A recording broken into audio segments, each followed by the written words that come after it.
राम राम हरियाणा। मैं सौरभ भारद्वाज और एक बार फिर आप सभी के साथ स्वागत है आप सभी का हमारे इस ख़ास पॉडकास्ट में, व्यू ऑफ स्टूडियो पॉडकास्ट में। आप सभी का हार्दिक अभिनंदन है, स्वागत है। और आज प्रिंस शर्मा जी हमारे साथ हैं, प्रॉपर्टी स्क्वायर हाँ जी के नाम से। हाँ, बड़ी कंपनी चलाते हैं प्रॉपर्टी की गुरुग्राम में। और प्रिंस जी, सबसे पहले तो आपका स्वागत है हमारे इस कार्यक्रम में। Thank you so much. बात करेंगे, खुलकर बात करेंगे, चर्चा करेंगे प्रॉपर्टी के बारे में। गुड़गांव आप कह लें दिल्ली एनसीआर का सबसे हॉट केक फिलहाल, सबसे ज़्यादा, इनफैक्ट इंडिया का।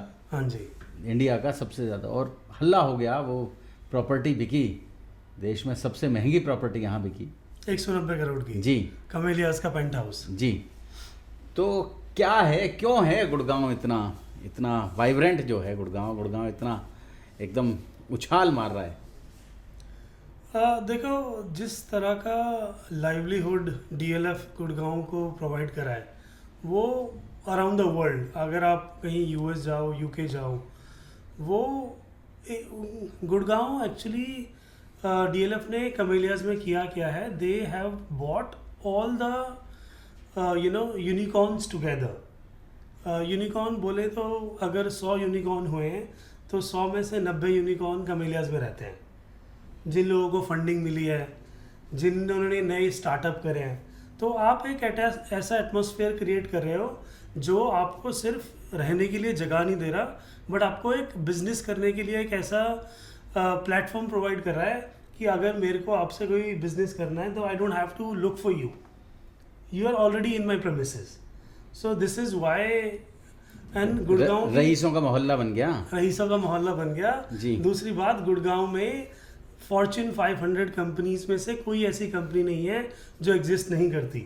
सो इंडिया में नहीं, मतलब बाहर से लोग आते हैं जॉब करने, तो जो जॉब करने आएंगे लेट्स से किसी भी अदर स्टेट से, वो बंदा जो 2 लाख रुपए कमाता है वो कहता है मुझे भाई किराए के 50,000 रुपये नहीं देने, मैं 1 लाख रुपए महीने की किस्त दे दूँगा। जो मुझे इनिशियल पैसा है वो कहीं ना कहीं से उसके माँ बाप उसे हेल्प कर देंगे या वो जमा कर लेगा। वो कहता है मुझे घर लेना है, और उसे घर कहाँ लेना है? गुड़गांव में, क्योंकि उसकी नौकरी कहाँ है? गुड़गांव में। सारी कंपनीज कहाँ हैं? गुड़गांव में। कोई भी बंदा जो किसी भी अदर स्टेट से ग्रेजुएशन करता है, he always look forward to work in NCR because job creativity is there, wherever jobs is people would be there. तो अभी तो कैमेलिया का भी हाँ, कैमेलियास का उन्होंने अपग्रेड वर्जन निकाला है, डहेलियास। तो वो almost they are selling it, most of the people they are selling it is NRI and to Indian people as well. तो उनमें भी सिर्फ 400 अपार्टमेंट उन्होंने निकाले हैं, जिसकी स्टार्टिंग करीबन 70 करोड़ रुपए है। तो मतलब रिच नहीं, सुपर रिच लोगों के लिए, सुपर रिच कह लो, सुपर एलीट क्लास कह लो, it is for the people who have a different segment altogether। इस समय प्रॉपर्टी में आग लगी है, चाहे गुड़गांव की बात करें या फरीदाबाद की भी बात करें। हाँ जी, फरीदाबाद इज ऑल्सो ग्रोइंग। तो क्यों फरीदाबाद में ऐसा क्यों हो रहा है? देखो, फरीदाबाद अगर आप देखो एनसीआर में, if you take a triangle, Faridabad is a centre of the triangle. So if I have to go to Gurgaon, it will take 30 minutes. If I have to go to Noida, it again take 30 minutes. If I go to let's say Delhi, it's again 30 minutes। तो जो connectivity है फरीदाबाद की, अगर मुझे नोएडा में भी job करनी है तो मैं फरीदाबाद में रह के 30 मिनट ट्रैवल करके, सोने के लिए फरीदाबाद सबसे अच्छी जगह, सबसे बढ़िया जगह है। कनेक्टिविटी से बढ़िया कुछ नहीं है। तभी आप देखो गुड़गांव के जो बिल्डर्स हैं, जो गुड़गांव स्टेब्लिश्ड हैं, वो फरीदाबाद आ रहे हैं। अगर मैं बात करूँ नवराज की, वो गुड़गांव का बिल्डर है जो फरीदाबाद में आ चुका है, जिसने लग्जरी अपार्टमेंट निकाले हैं मथुरा रोड पे। नवीन और राज जी। तो उन्होंने नवराज के नाम से और लग्जरी अपार्टमेंट, तो जो कि they are bringing all the best in Faridabad, which has not been done so far. So it would be the tallest building of Faridabad. कितने से शुरू हो रहा है इनका? सर, इनका जो फ्लैट है वो करीबन 4 करोड़ रुपए के हिसाब से शुरू हो रहा है, लेकिन इनकी इन्वेस्टमेंट कम से शुरू हो रही है। आप अगर लेट्स से आपके पास 25 लाख रुपए भी हैं तो भी आप इनके में इन्वेस्ट कर सकते हैं और एक कुछ रिकरिंग इनकम आप कर सकते हैं। गुड़गांव के मुकाबले अगर हम फरीदाबाद की बात करें तो फरीदाबाद खासा पिछड़ गया पिछले कुछ सालों में, क्यों? सर कनेक्टिविटी बहुत अच्छी है, बहुत ऐसा लगता है कि फरीदाबाद जो है वो सेंटर में है, लेकिन इसके बावजूद कहीं ना कहीं है तो सही, कमी तो है फरीदाबाद में। देखो, कमी है जॉब्स की। पहले Faridabad was known as the industrial town of Asia, not even India. जहाँ मेरे कभी पिताजी थॉमसन प्रेस में जॉब करने आए थे जब मैं पैदा भी नहीं हुआ था, तो वो गांव से आए थे जॉब करने फरीदाबाद, क्योंकि उनके लिए जॉब फरीदाबाद में थी। अब जब जिस शहर में मारुति, होंडा, एस्कॉर्ट्स जैसी कंपनी थी, पूरी दुनिया आती थी फरीदाबाद। अब चेंज हो गया technology, we could not live up to the technology. Now people are moving to Gurgaon after the infrastructure. अगर आप गोल्फ कोर्स रोड की बात करें, मैं गोल्फ कोर्स रोड 2007 से जा रहा हूँ। मैं पहले वहीं जॉब करता था। 2012 में मैंने अपनी कंपनी स्टार्ट करी, तो मैंने गुड़गांव को डेवलप होते हुए देखा है। जो रोड कोई सिंगल हुआ करती थी, आज that is world renowned name in the world. So golf course को पूरी दुनिया जानती है। ये जितने भी आप कमेलियाज, डहेलियाज, अरालियाज, बिलेयर या कोई भी टॉप की सोसाइटी है, वो गोल्फ कोर्स में सिचुएटेड है। फिर golf course extension, now they are again coming up with Privana, they are creating a new community, Karma के Lakelands. So everything is set up in Gurgaon. जैसा मैंने पहले बोला, जहाँ पे लोगों के लिए व्यवसाय होगा वहाँ पे लोग मूव करेंगे, वही ग्रो करेगी। If we can have that in Faridabad, we will grow. कहते हैं कि एयरपोर्ट का फ़ायदा गुरुग्राम को मिला। हाँ जी, हवाई अड्डा बिल्कुल। वहाँ है, इसलिए गुरुग्राम थोड़ा उठ गया। ये वन ऑफ द रीज़न है। जहाँ एयरपोर्ट होगा वहाँ नौकरी होंगी, क्योंकि अगर मुझे ट्रैवल करना है तो मैं नहीं चाहूँगा कि मैं एयरपोर्ट से उतर के 300 किलोमीटर ट्रैवल करूँ। मैं चाहूँगा कि मेरा ऑफिस एयरपोर्ट के पास हो, इसलिए एरोसिटी बसा। अगर आप देखो, Aerocity is known for their best hotels, yes, right? So why do they have the best hotels? Because it is within the segment of the airport. तो अभी जेवर एयरपोर्ट आ रहा है। This is the new epicenter. अगर मुझे कोई flight लेनी है तो मैं मंझावली के पुल से जेवर जाऊंगा, ना कि मैं दिल्ली के ट्रैफिक में दिल्ली के एयरपोर्ट जाऊंगा। तो I will rather go to Jewar airport to take my flight. तो अभी ये जो जेवर एयरपोर्ट आने से फरीदाबाद को लाभ होगा या नहीं? वहीं सबसे कुछ ज़्यादा और नया लाभ होगा? अगर किसी को होगा तो वो फरीदाबाद का होगा। जेवर में एयरपोर्ट। जेवर में एयरपोर्ट है, क्योंकि लोग देखो, फरीदाबाद में सारी इंडस्ट्रीज ऑलरेडी हैं जो कहीं ना कहीं किसी ना किसी बड़ी कंपनीज को अपना मटेरियल प्रोवाइड करते हैं, चाहे वो स्टील के शेप में हो, चाहे वो किसी भी कंपोनेंट की शेप में हो। सो इंडस्ट्रीज आज भी फरीदाबाद में हैं और स्कोप ऑफ इम्प्रूवमेंट भी फरीदाबाद में है। तो we can do that. Prince भैया, अगर हम बात करें इसको लेकर कि अभी कितना समय लगेगा फरीदाबाद को गुरुग्राम होने में या नोएडा होने में, तो क्या एक्सपेक्ट करते हैं आप?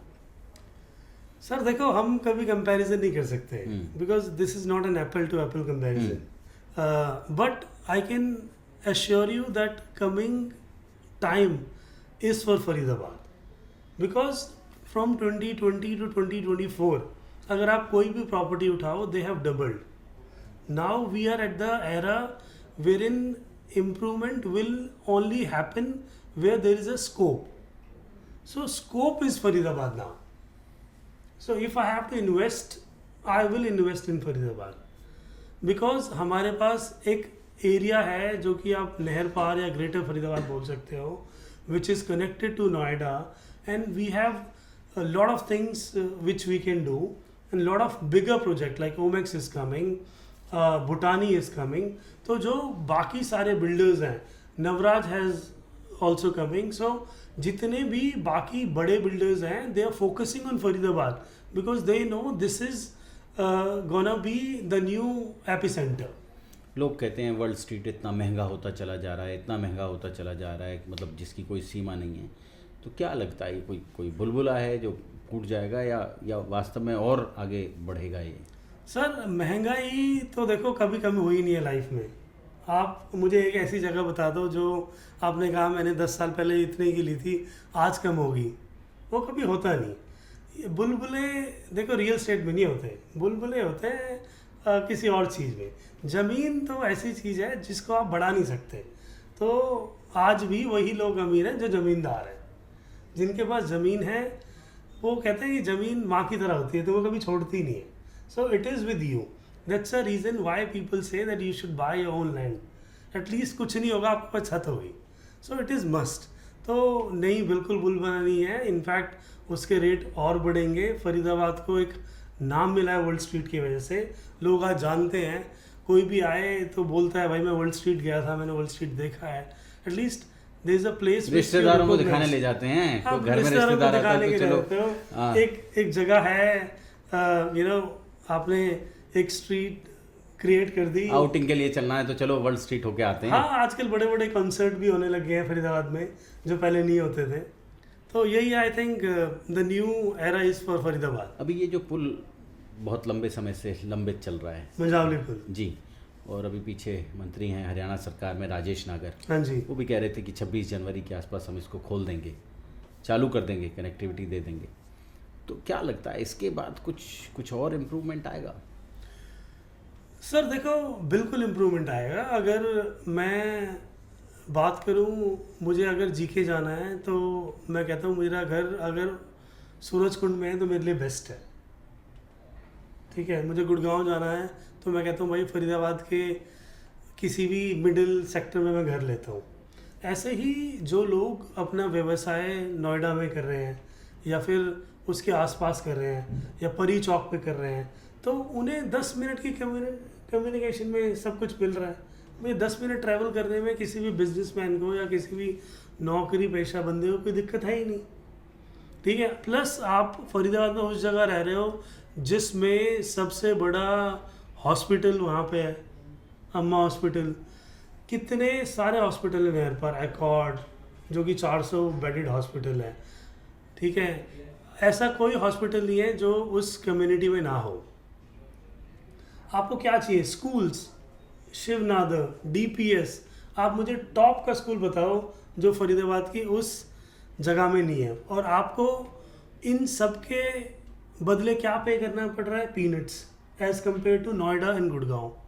तो मुझे एज अ लेमैन या फिर एक मिडिल क्लास को क्या चाहिए?